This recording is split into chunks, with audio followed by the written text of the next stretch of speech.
On a la chance de pouvoir accueillir Arnaud Godina, qui est professeur associé à la Haute École de Gestion dans la filière Information Science. Il enseigne également dans la filière Informatique de Gestion et Économie d'entreprise.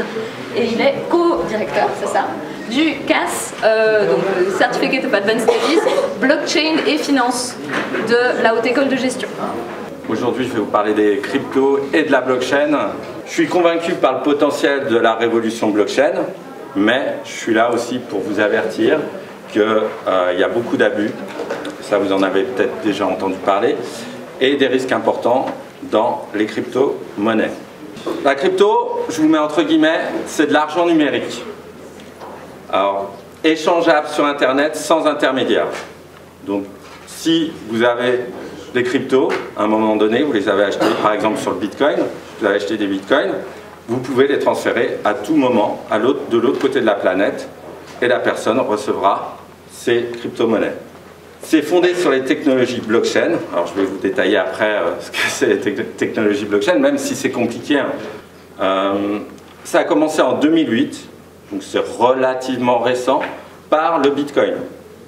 Bitcoin avec un B, c'est le protocole, c'est la blockchain Bitcoin, avec un B majuscule. Si vous avez un B minuscule, c'est la crypto-monnaie, le Bitcoin.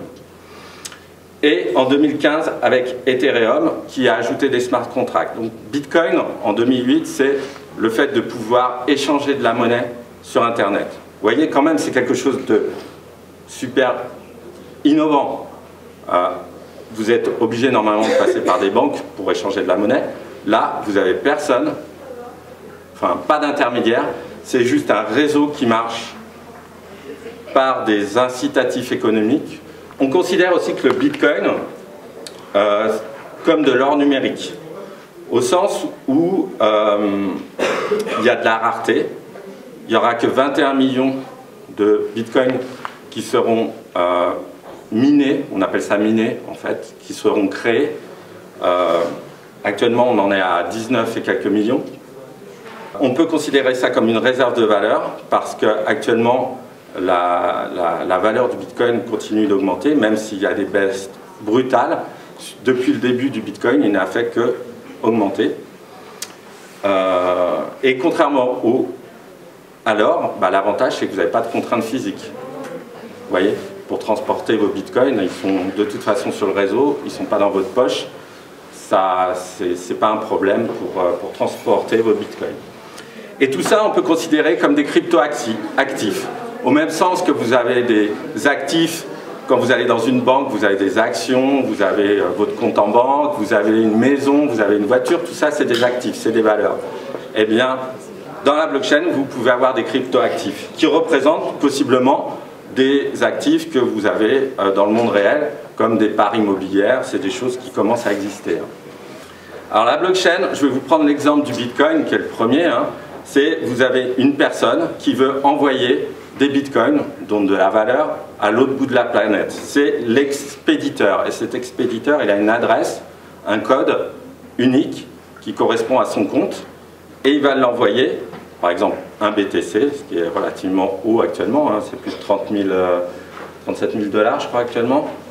Il l'envoie à l'adresse du destinataire, et c'est comme ça que ça marche.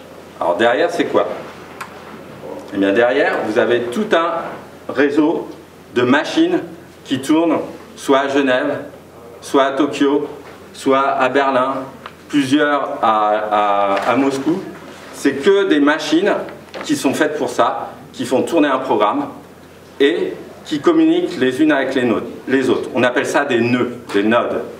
Et dans chaque nœud, vous avez une base de données, c'est les petits carrés que vous voyez là, les petits rectangles, qui sont les blocs de la blockchain, qui sont reliés les uns avec les autres. Donc ça c'est le premier bloc, c'est le bloc Genesis, qui a été créé pour la blockchain.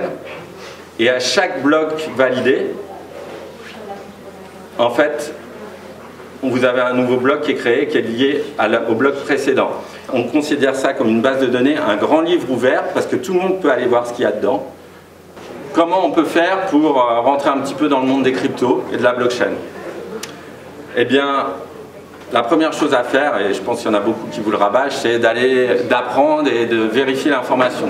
Et dans la crypto, il y a intérêt à le faire parce qu'il y a beaucoup d'arnaques en fait dans la crypto. Et une fois que vous avez commencé à apprendre pas mal de choses, vous pouvez installer ce qu'on appelle un portefeuille. Donc moi je vous conseille d'installer un portefeuille qui s'appelle MetaMask et ça s'installe dans votre navigateur web.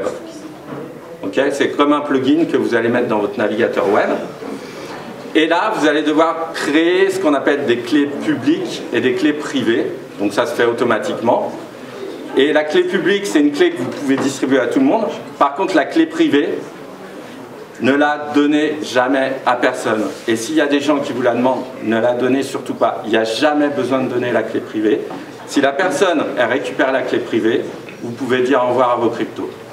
Si jamais vous avez un accident, que vous perdez la tête, il faut pouvoir récupérer vos cryptos. Et bien évidemment, comme vous n'avez pas d'intermédiaire, si vous perdez vos clés, vous ne retrouverez jamais vos cryptos.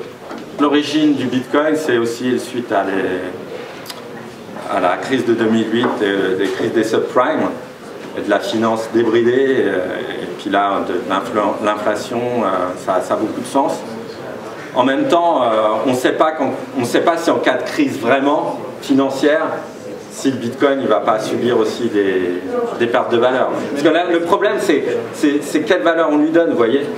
On ne sait pas qui a créé le Bitcoin, en effet. Donc, ce que je veux dire, ça vient d'un mouvement qui s'appelle les cypherpunks, qui défendent la confidentialité, la vie privée des gens. Et c'est vraiment quelque chose d'anti-système. Et là, c'est une monnaie publique. Donc c'est quelque chose de nouveau, vous voyez. Mais actuellement, comme les gens, ils ont confiance, il y a un marché. Hein, ce marché-là, entre les acheteurs et les vendeurs, c'est ce qui fait que la valeur, elle varie beaucoup hein, dans le cours du Bitcoin. En un an, il peut perdre, le pire, il a perdu 75%. Donc ça fait beaucoup si vous avez 1000 francs, vous voyez ce que vous récupérez à la fin, 250 francs. Vous avez les mineurs, les développeurs et ceux qui l'utilisent en fait. C'est un écosystème qui s'équilibre tout seul, qui a été initié par Satoshi et c'est quand même une horlogerie un peu. Hein. Donc ce Satoshi, on ne sait pas si c'est une personne ou si c'est un groupe de personnes. Il y en a qui disent que c'est la NSA. Et la seule façon d'essayer de faire confiance, c'est de regarder l'historique.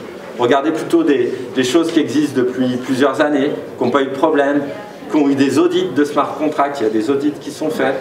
Regardez qui sont derrière, est-ce que c'est des personnes publiques? Si c'est des gens qui s'appellent Lama Joyeux derrière, voilà, peut-être c'est un Lama Joyeux sympa, mais vous ne savez pas. À chaque fois que vous voulez investir, il faut creuser et ne pas croire les autres. Même moi, vous ne devez pas me croire. Okay? Vous devez aller vérifier.